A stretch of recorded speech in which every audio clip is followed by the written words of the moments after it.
Today, we'll be presenting our final project on generalizable manipulation of household furniture by Aidan Curtis and Ju-Tian Yang.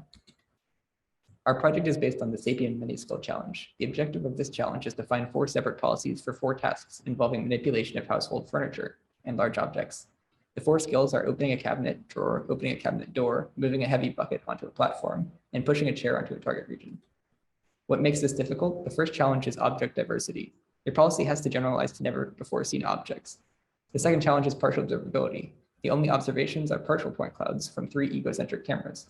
The final difficulty is strict time constraints. You must complete each skill in 200 control time steps equating to 2 seconds of simulator time.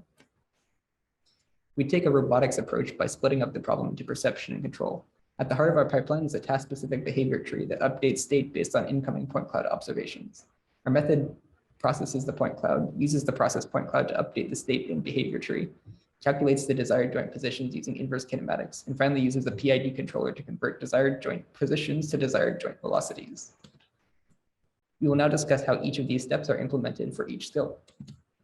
Point cloud processing for the cabinet tasks involves identifying the handle and finding antipodal gripper poses that avoid collision with the cabinet. For the push chair task, we extract the chair from the point cloud and find the center point of the chair using principal components analysis. Because of the partial observations, we found using PCA is much more accurate than taking the mean of all the chair points. For the move bucket task, we need to find the points on the rim of the bucket so we know where to grasp. To do this, we use a ransack-like algorithm with another antipodal collision-free grasp finder.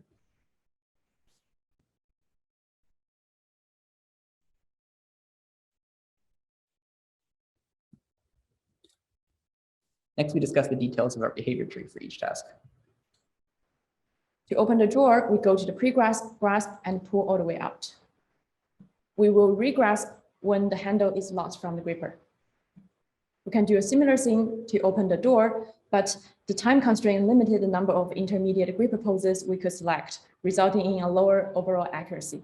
Once we open the door enough, we will use the body of the robot to push the door open. To push the chair, we go to the back of the chair and push it towards the target. But because the dynamic of the chair is unknown, we might push it to an unwanted direction. So we do this reactively by actively measuring the center of the chair while we go and nudge it towards the center while we're close.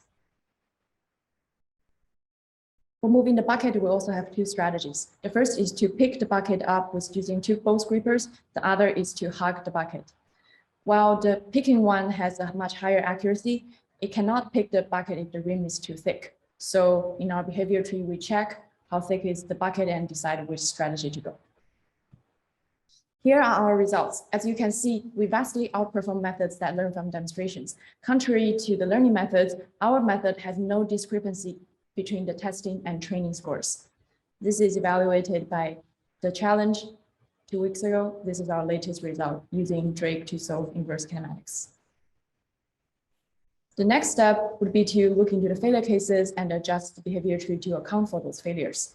We're also interested in using these controllers in a task and motion planning setting to achieve complex no-horizon goals. As a first step to that, we've implemented our manipulation policy on a real-world mobile-based robot. Thank you for listening.